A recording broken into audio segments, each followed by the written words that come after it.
इस training session में हम क्वालिटी सिस्टम प्रोसीजर्स के बारे में जानेंगे जो कि ISO 151892022 के अनुसार बने हुए हैं। इस ट्रेनिंग सेशन में हम टॉपिक नंबर 16 से टॉपिक नंबर 21 डिस्कस करेंगे। इस ट्रेनिंग वीडियो में हम जिन टॉपिक्स को डिस्कस करेंगे वो हैं referral laboratories and consultants, clients complaint and feedback, control of non conformity, corrective action, preventive action and quality indicators। आज का हमारा पहला टॉपिक है रेफरल लेबोरेटरीज एंड कंसल्टेंट्स। इस सेक्शन में हम ये जानेंगे कि रेफरल लेबोरेटरीज और कंसल्टेंट्स को कैसे आइडेंटिफाई किया जाता है, सिलेक्ट किया जाता है और उन्हें कैसे मॉनिटर या रिव्यू किया जाता है। किसी भी लेबोरेटरी को इंटर लेबोरेटरी कंपैरिजन करने के लिए रेफरल लेबोरेटरी की ज़रूरत होती है। लेबोरेटरी की मशीन्स या एनालाइजर्स अगर ख़राब हो जाएं या उनमें ब्रेकडाउन आ जाए तो लेबोरेटरी अपने सैंपल भी रेफरल लेबोरेटरी टेस्टिंग के लिए भेज सकती है। हम देखेंगे कि रेफरल लेबोरेटरीज की आइडेंटिफिकेशन और सिलेक्शन कैसे की जाती है। Lab director, head operations, laboratory के कंसल्टेंट्स और लैब के साइंटिफिक ऑफिसर्स रेफरल लेबोरेटरी की ज़रूरत के बारे में मैनेजमेंट से बात करते हैं। आसपास की सभी लेबोरेटरीज में से सूटेबल लेबोरेटरी को रेफरल लेबोरेटरी चुनने के लिए जिन चीज़ों की ज़रूरत होती है वो हैं रेफरिंग लैब का स्कोप रेफरल लैब के एनेबल एक्रेडिटेड स्कोप में कवर होना चाहिए। यहाँ पे रेफरिंग लैब वो लैब है जो अपने सैंपल इंटर लेबोरेटरी कंपैरिजन के लिए दूसरी लैब में भेजना चाहती है और रेफरल लैब वो लैब है जिसको कि रेफरिंग लैब ने इंटर लेबोरेटरी कंपैरिजन के सैंपल्स भेजने के लिए चूज किया है। इसके अलावा रेफरल लैब का turn around time referring lab के टर्न अराउंड टाइम के आसपास होना चाहिए, यानी कि अगर रेफरल लैब रेफरिंग लैब के आसपास होगी तो उनका टर्न अराउंड टाइम मैच करेगा। रेफरल लैब इस बात के लिए तैयार होनी चाहिए कि वो रेफरिंग लैब से आए हुए सैंपल्स का क्रिटिकल रिजल्ट रिपोर्ट करेगी। रेफरल लैब की कॉस्टिंग भी कम होनी चाहिए और रेफरल लैब का क्रेडिट पीरियड भी अच्छा होना चाहिए। आइडेंटिफिकेशन और सिलेक्शन में अब हम बात करेंगे जिस भी एनेबल एक्रेडिटेड लेबोरेटरी को रेफरल लैब के तौर पे सिलेक्ट किया जाता है उसके साथ एक मेमोरेंडम ऑफ अंडरस्टैंडिंग या MOU साइन किया जाता है जिसमें कि पहले डिस्कस किए हुए सारे पैरामीटर्स के बारे में लिखा जाता है, जैसे कि रेफरल लैब का टर्न अराउंड टाइम कितना होगा, रेफरल लैब क्रिटिकल रिजल्ट कैसे रिपोर्ट करेगी, रेफरल लैब की कॉस्टिंग क्या रहेगी और रेफरल लैब का स्कोप क्या रहेगा। जब भी किसी लैब को रेफरल लैब सेलेक्ट किया जाता है तो रेफरल लैब के एनेबल सर्टिफिकेट की एक कॉपी को अपने पास रखती है। रेफरिंग लेबोरेटरी सारी रेफरल लेबोरेटरीज की लिस्ट को अपने पास मेंटेन करती है। बात करेंगे कि रेफरल लेबोरेटरीज को कैसे मॉनिटर और रिव्यू किया जाता है। जब भी रेफरल लेबोरेटरी के पास रेफरिंग लेबोरेटरी कोई सैंपल भेजती है तो वो उस यूजर को इन्फॉर्म करती है कि ये सैंपल रेफरल लेबोरेटरी गया है। रेफरल लेबोरेटरी को भेजे गए सभी सैंपल्स का अपने पास रिकॉर्ड रखती है या एक लिस्ट मेंटेन करती है। रेफरल लेबोरेटरी से जो भी टेस्ट रिपोर्ट्स रिसीव की जाती हैं उनकी ओरिजिनल कॉपी पेशेंट को दे दी जाती है और उसकी एक कॉपी लेबोरेटरी अपने रिकॉर्ड में रखती है। अगर रेफरल लेबोरेटरी में होने वाले टेस्ट के टर्न अराउंड टाइम में कोई डिले है या रिपोर्टिंग में डिले है तो इसकी जानकारी रेफरिंग लैब अपने यूजर को दे देती है, ये उनकी जिम्मेदारी है। रेफरल लेबोरेटरी के साथ किए गए MOU को साल में कम से कम एक बार रिव्यू किया जाता है। इससे रेफरल लेबोरेटरी के वर्किंग की मॉनिटरिंग होती है। जब भी रेफरल लेबोरेटरी रेफरिंग लैब से भेजे गए किसी सैंपल के बारे में क्रिटिकल रिजल्ट रिपोर्ट करती है तो ये रेफरिंग लैब की जिम्मेदारी है कि वो यूजर को ये क्रिटिकल रिजल्ट रिपोर्ट करे। अगर किसी वजह से रेफरिंग लेबोरेटरी के एनालाइजर्स या मशीन्स का ब्रेकडाउन हो जाता है और वो काम करने के लायक नहीं रहते हैं, तो रेफरिंग लेबोरेटरी अपने सैंपल्स रेफरल लेबोरेटरी में टेस्टिंग के लिए भेज सकती है। क्लाइंट्स कंप्लेंट या फीडबैक। इस सेक्शन में हम देखेंगे कि क्लाइंट कंप्लेंट्स कैसे कलेक्ट की जाती हैं, उन्हें कैसे अटेंड या एनालाइज किया जाता है और उनके ऊपर कैसे करेक्टिव एक्शन लिए जाते हैं। पहले हम बात करेंगे कलेक्शन की। कंप्लेंट्स करने का प्रोसीजर लेबोरेटरी ने पब्लिकली डिस्प्ले किया है। सैंपल कलेक्शन रूम और लेबोरेटरी की मेन एंट्रेंस के बाहर ये प्रोसीजर डिस्प्ले किया गया है। लेबोरेटरी के सभी क्लाइंट्स जैसे कि कंसल्टेंट्स, पेशेंट्स, हॉस्पिटल का स्टाफ और लैब स्टाफ कंप्लेंट कर सकते हैं। कंप्लेंट या तो वर्बली की जा सकती है या कंप्लेंट को रिटन फॉर्मेट में फीडबैक फॉर्म के जरिए किया जा सकता है। हॉस्पिटल में आने वाले सभी ओपीडी और आईपीडी पेशेंट्स को फीडबैक फॉर्म दिए जाते हैं। आईपीडी सेक्शन के फीडबैक फॉर्म में लेबोरेटरी की सर्विसेज के लिए एक डिफरेंट सेक्शन बनाया गया है। जितनी भी कंप्लेंट्स लेबोरेटरी में रिसीव होती हैं या तो उन्हें कंप्लेंट लॉग बुक में रिकॉर्ड किया जाता है या फीडबैक फॉर्म में रिकॉर्ड किया जाता है। हम पढ़ेंगे फीडबैक या कंप्लेंट्स के एनालिसिस के बारे में। कंप्लेंट्स और फीडबैक की एनालिसिस की जिम्मेदारी लैब डायरेक्टर और क्वालिटी मैनेजर की होती है। जितनी भी रूटीन कंप्लेंट्स हैं उनका एनालिसिस वीकली बेसिस पे किया जाता है, जबकि अर्जेंट कंप्लेंट्स को डेली बेसिस पर ही हैंडल कर लिया जाता है। इस बात का ध्यान रखा जाता है कि जब किसी कंप्लेंट का रिजोल्यूशन किया जा रहा है या उसको रिव्यू या रिजोल्यूशन को अप्रूव किया जा रहा है, तो जिस पर्सन के बारे में वो कंप्लेंट है वो इस प्रोसेस में इन्वॉल्व नहीं है। कंप्लेंट के रिजोल्यूशन के आउटकम को या कंप्लेंट के रिजोल्यूशन से निकलने वाले हल को प्रोसेस इंप्रूवमेंट के लिए इस्तेमाल किया जाता है। इसे किसी स्टाफ के अगेंस्ट डिस्क्रिमिनेटरी एक्शन लेने के लिए इस्तेमाल नहीं किया जाता। सभी कंप्लेंट्स का रूट कॉज एनालिसिस किया जाता है और उसके बेसिस पर ही करेक्टिव एक्शन इंप्लीमेंट किए जाते हैं। फीडबैक और कंप्लेंट्स के एनालिसिस में ही जब भी पॉसिबल हो पाता है तो लेबोरेटरी कंप्लेंट करने वाले आदमी को ये बताने की कोशिश करती है कि उनके कंप्लेंट का क्या रिजोल्यूशन किया गया है। ऐसी सारी कंप्लेंट्स जो किसी नॉन कन्फॉर्मिटी के बारे में इशारा करती हैं उन्हें स्पेशल अटेंशन या स्पेशल ध्यान दिया जाता है और उनके करेक्टिव और प्रिवेंटिव एक्शंस को इमीडिएटली इंप्लीमेंट किया जाता है। हमारा नेक्स्ट टॉपिक है कंट्रोल ऑफ नॉन कन्फॉर्मिटी।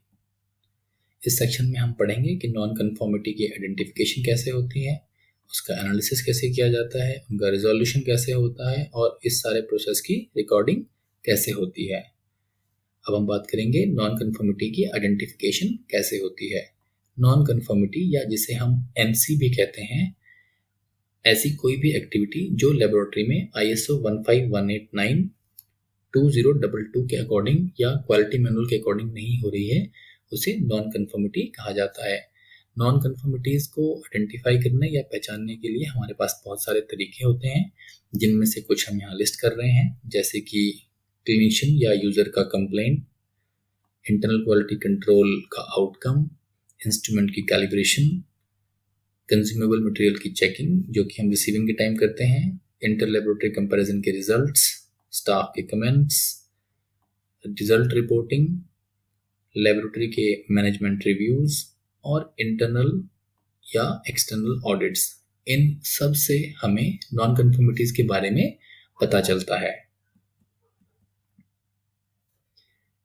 अब देखते हैं नॉन कन्फॉर्मिटीज का एनालिसिस कैसे होता है। नॉन कन्फॉर्मिटीज के एनालिसिस या उनको हैंडल करने के लिए एक डॉक्यूमेंटेड प्रोसीजर है। जब भी लैब का स्टाफ किसी नॉन कन्फॉर्मिटी के बारे में पता लगाता है तो वो इसे लैब डायरेक्टर और क्वालिटी मैनेजर के नोटिस में जरूर लाता है या उन्हें इन्फॉर्म करता है।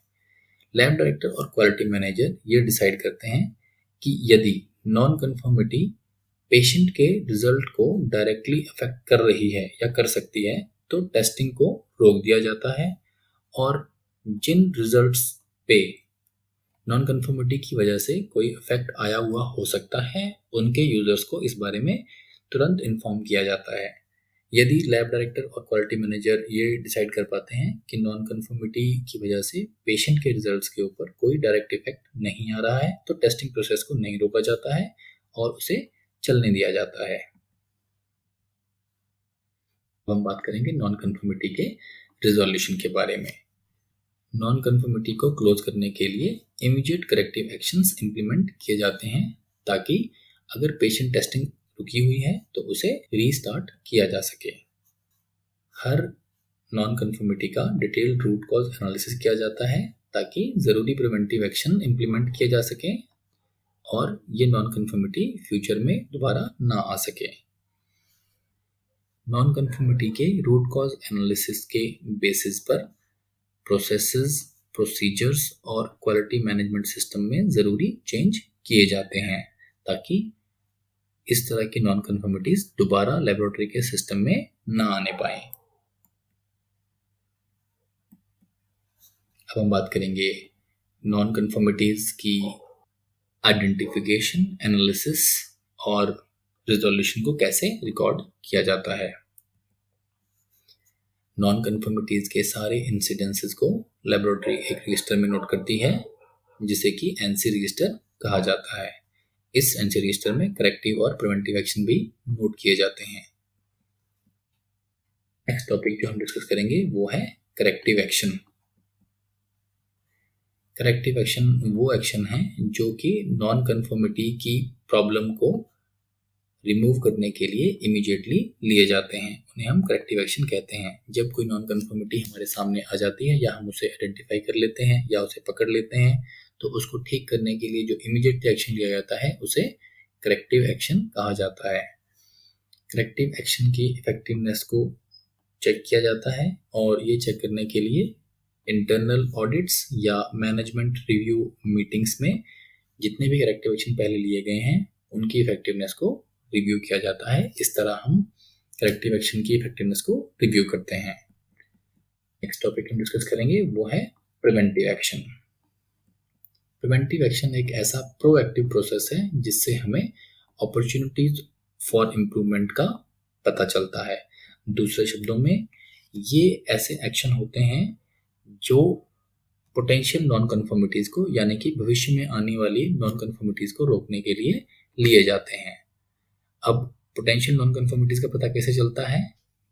पोटेंशियल नॉन कन्फर्मिटीज का पता लगाने के लिए लेबोरेटरी अपने data, work practices, operational procedures और कंप्लेंट्स के डेटा का रिव्यू करती है।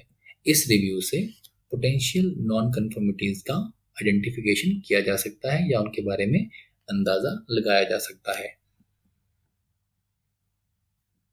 इस डेटा के एनालिसिस से जो पोटेंशियल नॉन कन्फर्मिटीज का अंदाजा लगता है उनको रोकने के लिए किसी एक्शन की ज़रूरत है या नहीं इस बात को इवेल्युएट किया जाता है और जहाँ पे ज़रूरी होता है वहाँ पे प्रिवेंटिव एक्शन लिए जाते हैं ताकि पोटेंशियल नॉन कन्फर्मिटीज भविष्य में ना आने पाए। ऐसे सभी इम्प्लीमेंटेशंस का या प्रिवेंटिव एक्शन का रिकॉर्ड रखा जाता है। जैसे करेक्टिव एक्शन की इफेक्टिवनेस चेक की जाती है वैसे ही प्रिवेंटिव एक्शन की भी इफेक्टिवनेस को पीरियोडिकली रिव्यू किया जाता है। इसे रिव्यू करने के लिए भी इंटरनल ऑडिट और मैनेजमेंट रिव्यू मीटिंग जैसे टूल्स का इस्तेमाल किया जाता है। इस ट्रेनिंग सेशन का लास्ट टॉपिक है क्वालिटी इंडिकेटर्स। लैब में होने वाले अलग अलग इंपॉर्टेंट प्रोसेसेस को मॉनिटर करने के लिए क्वालिटी इंडिकेटर्स की ज़रूरत पड़ती है। हमारी लेबोरेटरी कम से कम 11 इंडिकेटर्स को मॉनिटर करती है जिसमें कि पहला है CV% और ये एग्जामिनेशन प्रोसेस को मॉनिटर करता है। इसकी कंट्रोल लिमिट है कि हमारा CV% पिछले महीने के CV% के बराबर या उससे कम होना चाहिए। हमारा दूसरा इंडिकेटर है नंबर ऑफ इक्वास आउटलायर्स। ये भी एग्जामिनेशन प्रोसेस को मॉनिटर करता है और हमारे कोई भी इक्वास आउटलायर नहीं होने चाहिए। हमारा तीसरा इंडिकेटर है रीडूज। ये भी एग्जामिनेशन प्रोसेस को मॉनिटर करता है। और हमारे रीडूज की अपर लिमिट है 1%, यानी कि हमारे रीडूज 1% से कम ही होने चाहिए। हमारा चौथा इंडिकेटर है एडहेरेंस टू सेफ्टी प्रिकॉशंस। ये लैब सेफ्टी को मॉनिटर करता है और इसकी कंट्रोल लिमिट है 95%। हमारा पांचवा इंडिकेटर है पेशेंट फीडबैक एनालिसिस, और ये हमेशा 80% से ऊपर होना चाहिए। हमारा छठा इंडिकेटर है रिपोर्टिंग या ट्रांसक्रिप्शन एरर्स। ये पोस्ट एग्जामिनेशन प्रोसेस को मॉनिटर करता है और रिपोर्टिंग एरर्स की अपर लिमिट है 0.4%, यानी कि ये 0.4% से हमेशा कम होना चाहिए। हमारे बाकी के इंडिकेटर्स यहाँ पे डिस्कस किए गए हैं। हमारा सातवां इंडिकेटर है टर्न अराउंड टाइम। ये पोस्ट एग्जामिनेशन एक्टिविटीज को मॉनिटर करता है और हमारा टारगेट है कि हमारे 90% टेस्ट तय टर्न अराउंड टाइम के अंदर अंदर रिपोर्ट कर दिए जाएं। हमारा आठवां क्वालिटी इंडिकेटर है नीडल स्टिक इंजरी। ये भी प्री एग्जामिनेशन प्रोसेस को मॉनिटर करता है और इसकी कंट्रोल लिमिट है 0, यानी कि कोई नीडल स्टिक इंजरी नहीं होनी चाहिए। हमारा नौवां इंडिकेटर है सैंपल रिजेक्शन रेट। ये भी प्री एग्जामिनेशन प्रोसेस को मॉनिटर करता है और इसकी अपर लिमिट है 0.2%, यानी कि हमेशा 0.2% से कम ही होना चाहिए। हमारा 10वां इंडिकेटर है पेशेंट वेटिंग टाइम। ये भी प्री एग्जामिनेशन एक्टिविटी को मॉनिटर करता है और इसकी अपर लिमिट है 10 मिनट्स, यानी कि हम ये कोशिश करते हैं कि किसी पेशेंट को 10 मिनट से ज़्यादा वेट ना करना पड़े सैंपल कलेक्शन में। हमारा लास्ट इंडिकेटर है इक्विपमेंट डाउन टाइम और इसकी अपर लिमिट है 10 आवर्स, यानी कि हम ये कोशिश करते हैं कि हमारे सारे इक्विपमेंट हमेशा काम करते रहें और अगर कभी वो ख़राब होते भी हैं तो वो 10 घंटे से ज़्यादा के लिए अनअवेलेबल ना हो। नेक्स्ट हम देखेंगे कि क्वालिटी इंडिकेटर्स का रिव्यू कैसे किया जाता है। क्वालिटी इंडिकेटर्स के बारे में जो भी डेटा है वो लेबोरेटरी हर महीने की 5 तारीख या उससे पहले क्वालिटी मैनेजर को सबमिट कर देती है। क्वालिटी मैनेजर और लैब का डायरेक्टर इन इंडिकेटर्स में किसी तरह के ट्रेंड्स को एनालाइज करते हैं और अगर उनमें से कोई ट्रेंड्स मिलते हैं तो उसके लिए ज़रूरी करेक्टिव एंड प्रिवेंटिव एक्शन लिए जाते हैं। क्वालिटी इंडिकेटर्स में ट्रेंड एनालिसिस के लिए इस तरह के लाइन ग्राफ्स का इस्तेमाल किया जाता है, जिससे कि हम ये देख पाते हैं कि ये इंडिकेटर इम्प्रूव हो रहा है या ख़राब हो रहा है। इस ट्रेनिंग सेशन में हम इन्हीं टॉपिक को कवर करेंगे। Thank you.